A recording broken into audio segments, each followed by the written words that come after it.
Hello friends, तो कैसे हैं आप लोग। तो दोस्तों, उम्मीद करता हूं कि आप सब अपनी तैयारी को बेहतरीन तरीके से कर रहे होंगे। तो साथियों, आज के इस वीडियो में पुलिस के लिए काफ़ी मोस्ट इम्पोर्टेंट टॉपिक को करेंगे। साथियों, अगर आपका भी सपना है कि बिहार पुलिस में वर्दी लेने के लिए, तो साथियों इस वीडियो में आपको काफ़ी ही महत्वपूर्ण क्वेश्चन का जो है बताया जाएगा, जो आपके आगामी बिहार पुलिस हो, चाहे बिहार दरोगा हो, या आगे जो टीआरई का एग्जाम होने वाला है, तो उन सभी के लिए ये वीडियो काफ़ी ही महत्वपूर्ण है। तो साथियों, आप लोग वीडियो को पूरे ध्यान से देखिएगा, सभी मोस्ट इम्पोर्टेंट क्वेश्चन है।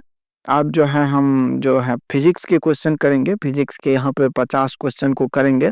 आपने लुसेंट में देखा होगा कि जो पहला टॉपिक है वो है मात्रक और मापन। तो इनसे जो भी 50 क्वेश्चन बनेंगे, उन सभी क्वेश्चन को करेंगे साथियों, और नेक्स्ट क्वेश्चन जो है अगले वीडियो में देखने वाले हैं। तो चलिए वीडियो को शुरुआत करते हैं एकदम बेहतरीन तरीके से। तो आपके सामने देखिए, पहला क्वेश्चन है कि कार्य का मात्रक है, तो क्या है कार्य का मात्रक बताना है।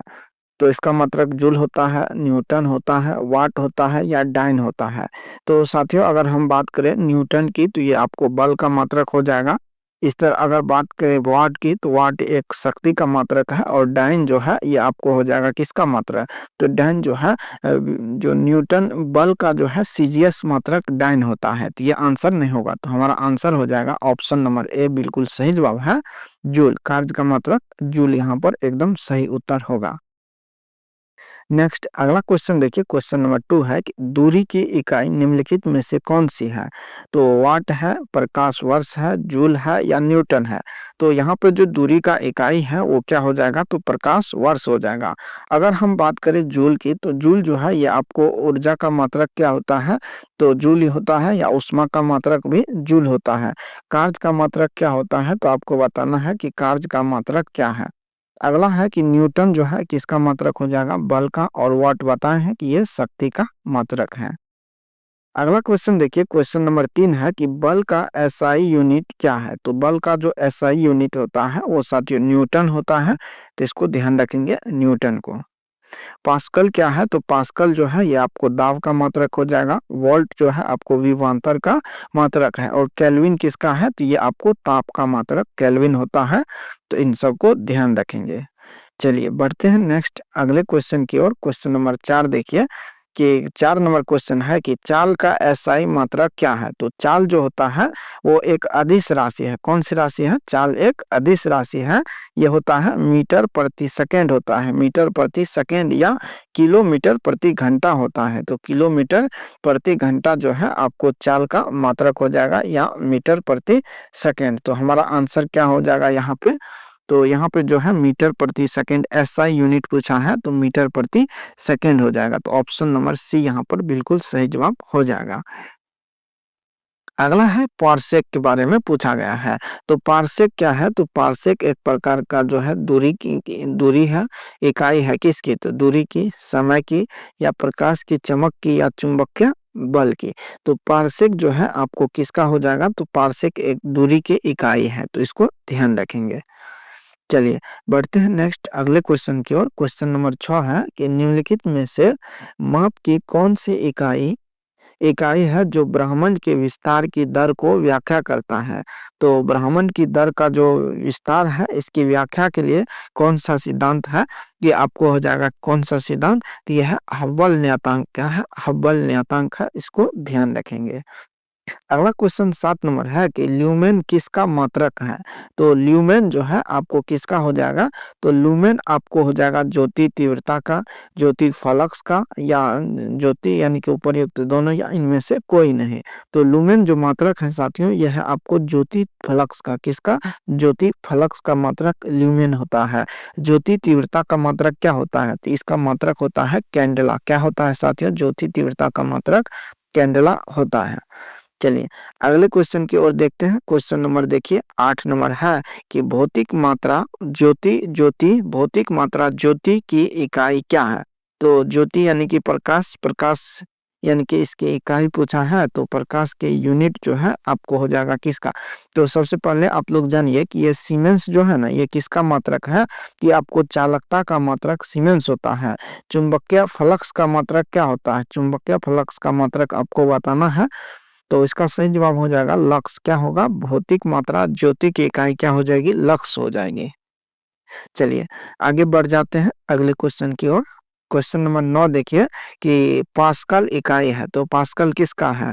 तो ये आपको हो जाएगा दाब का मात्रक पास्कल होता है। किसका? दाब का मात्रक पास्कल। और तापमान का मात्रक क्या होता है? तो इसका मात्रक केल्विन होता है, तो इसको हम याद रखेंगे।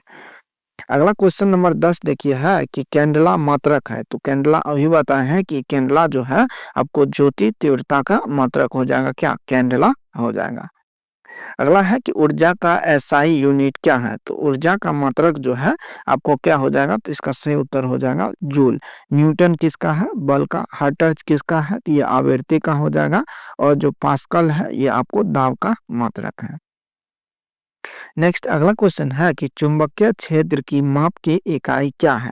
तो चुंबकीय क्षेत्र का जो एसआई यूनिट होता है वो आपको हो जाएगा क्या साथियों? टेस्ला हो जाएगा। अगर पूछेगा एम्पियर क्या है? तो ये आपको विद्युत धारा का मात्रक है। कूलम क्या है? तो ये आवेश का मात्रक कूलम होता है। और ओम जो है ये प्रतिरोध का मात्रक है। तो इसको हम ध्यान रखेंगे, काफी मोस्ट इंपॉर्टेंट है। अगला क्वेश्चन देखिए, क्वेश्चन नंबर 13 है कि हर्ट्ज क्या मापने की यूनिट है? तो हर्ट्ज से हम क्या मापते हैं? तो एच जेड जो है यानी कि तरंग को, तरंग की स्पष्टता को या तरंग की तीव्रता को या तरंग की आवृत्ति को, तो हर्ट्ज के द्वारा जो साथियों हम मापते हैं वो मापते हैं आपको तरंग की आवृत्ति को। किसको? तरंग की आवृत्ति को मापते हैं। अगला क्वेश्चन देखिए 14 नंबर कि विद्युत मात्रा की इकाई क्या है? तो विद्युत मात्रा को जो है हम एम्पियर में मापते हैं। किस में मापते हैं? तो एम्पियर में मापते हैं। तो यहाँ पर आंसर क्या हो जाएगा? एम्पियर बिल्कुल सही जवाब है। यहाँ पे क्वेश्चन बनेगा कि ओम जो है मात्रक है, तो ओम आपको बताए हैं कि यह प्रतिरोध का मात्रक है। और वोल्ट किसका है? तो वोल्ट जो है आपको विभवान यानी कि विभवांतर का मात्रक हो जाएगा। और कूलम जो है ये आवेश का मात्रक है। तो इन सबको ध्यान रखेंगे। नेक्स्ट अगला क्वेश्चन देखिए 15 नंबर की एसआई पद्धति में लेंस की शक्ति का एसआई यूनिट क्या है? तो एसआई पद्धति में जो लेंस का शक्ति है इसे हम डायोप्टर से मापते हैं। तो आंसर क्या हो जाएगा? डायोप्टर होगा। और मीटर जो है आपको दूरी का मात्रक हो जाएगा। और वाट जो है आपको शक्ति का मात्रक होगा। तो आंसर को हम याद रखेंगे डायोप्टर लेंस की शक्ति का मात्रक। अगला क्वेश्चन देखिए, क्वेश्चन नंबर 16 है कि ध्वनि की तीव्रता मापन की यूनिट क्या है? तो आप लोग जो है ध्वनि की तीव्रता की मापने की यूनिट बताना है। तो काफी मोस्ट इंपॉर्टेंट है, स्टार लगा लीजिए। तो ध्वनि की तीव्रता को हम डेसिबल में मापते हैं। किस में? डेसिबल में मापते हैं। कैंडला क्या है? तो कैंडला आपको बताया है कि कैंडला जो है पदार्थ की, कैंडला जो है ज्योति तीव्रता का एसआई मात्रक कैंडला होता है। एम्पियर विद्युत धारा का मात्रक होता है। और समुद्री मील जो है या नॉट्रिकल मील, समुद्री दूरी की माप जो है नॉट्रिकल मील में की जाती है। और एक समुद्री मील जो है आपको हो जाएगा 1852 मीटर के बराबर होता है, एक समुद्री मील के बराबर। तो ये भी आप लोग ध्यान रखेंगे, पूछ सकता है एग्जाम में। क्वेश्चन नंबर 17 देखिए कि विद्युत धारा को डैश नामक इकाई द्वारा व्यक्त किया जाता है। तो विद्युत धारा को हम एम्पियर के द्वारा मापते हैं। तो आंसर एम्पियर यहाँ पे हो जाएगा। अगला है कि विद्युत आवेश का इकाई क्या है? तो विद्युत आवेश का मात्रक क्या हो जाएगा? तो साथियों यहाँ पे कूलम जो है एकदम सही उत्तर होगा आवेश के लिए। तो इसको ध्यान रखेंगे, काफी मोस्ट इंपॉर्टेंट है। अगला क्वेश्चन नंबर 19 देखिए कि निम्नलिखित में से तापमान की इकाई क्या है? तो तापमान का जो है आपको क्या हो जाएगा? तो केल्विन हो जाएगा। तो ऑप्शन नंबर बी यहाँ पर बिल्कुल सही जवाब हो जाएगा। नेक्स्ट अगले क्वेश्चन की ओर। क्वेश्चन है कि विद्युत ऊर्जा का व्यावसायिक इकाई क्या है? तो विद्युत ऊर्जा को जो हम किलोवाट घंटा में मापते हैं। या किलोवाट घंटा आया, इसे ही हम क्या कहते हैं? तो एक यूनिट कहते हैं किलोवाट घंटा को। तो यहाँ पे आंसर क्या हो जाएगा? ऑप्शन नंबर 20 के लिए किलोवाट विद्युत ऊर्जा का व्यावसायिक मात्रक हो जाएगा किलोवाट प्रति घंटा हो जाएगा। तो ऑप्शन नंबर यहाँ पे डी जो है बिल्कुल सही जवाब हो जाएगा, किलोवाट प्रति घंटा। चलिए आगे देखते हैं क्वेश्चन नंबर जो है 21 पे कि संवेग का एसआई यूनिट क्या है? तो संवेग जो होता है वो द्रव्यमान और जो है द्रव्यमान और वेग के गुणनफल को संवेग कहते हैं।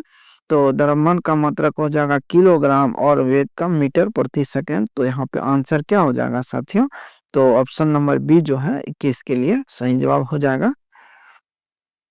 चलिए, अगला क्वेश्चन है कि प्रकाश वर्ष के संबंध में निम्नलिखित में से कथन पर विचार कीजिए। तो कथन नंबर 1 है कि प्रकाश वर्ष जो है अति दीर्घ दूरी की मापक इकाई है। तो बात क्या है? एकदम सही है।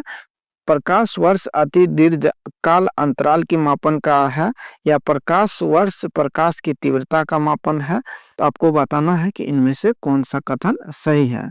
तो इसके लिए जो सही उत्तर हो जाएगा, यानी कि प्रकाश वर्ष जो है दूरी के लिए ही मात्रक है, और कौन सी दूरी? तो अति दीर्घ दूरी जो है इसके लिए प्रकाश वर्ष का हम उपयोग करते हैं। तो क्या हो जाएगा? ए नंबर होगा, यानी कि कहने का मतलब केवल एक सही है। तो ऑप्शन नंबर डी यहाँ पर बिल्कुल सही जवाब हो जाएगा। यानी कि एक क्वेश्चन आपसे है कि एक प्रकाश वर्ष जो है कितने मीटर के बराबर होते हैं? आप लोग कमेंट बॉक्स में बताइए। तो देखिए, नेक्स्ट अगला क्वेश्चन है कि निम्नलिखित में से कौन सी एक ऊर्जा का मात्रक नहीं है? तो ऊर्जा का मात्रक जो है यहाँ पे हो जाएगा जूल, जो है आपको ऊर्जा का मात्रक हो जाएगा। और वाट घंटा की बात अगर हम बात करें, और न्यूटन मीटर की बात करें, तो न्यूटन यानी कि बल होता है। न्यूटन का कहने का मतलब बल, और बल जो है मीटर यानी कि बल और विस्थापन के गुणनफल को हम क्या कहते हैं? कार्य कहते हैं। तो ये आपको कार्य का मात्रक हो जाएगा, और जो कार्य का मात्रक होता है वो ऊर्जा का भी मात्रक होता है। वाट घंटा भी किसका है? तो ये आपको ऊर्जा का मात्रक है।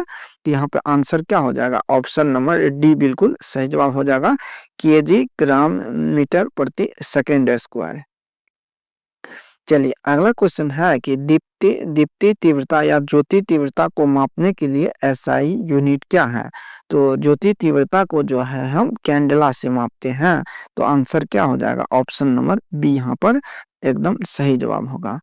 अगला है कि निम्नलिखित में से कौन सा मात्रक वही मात्रा मापता है जो एसआई पास्कल द्वारा मापी जाती है?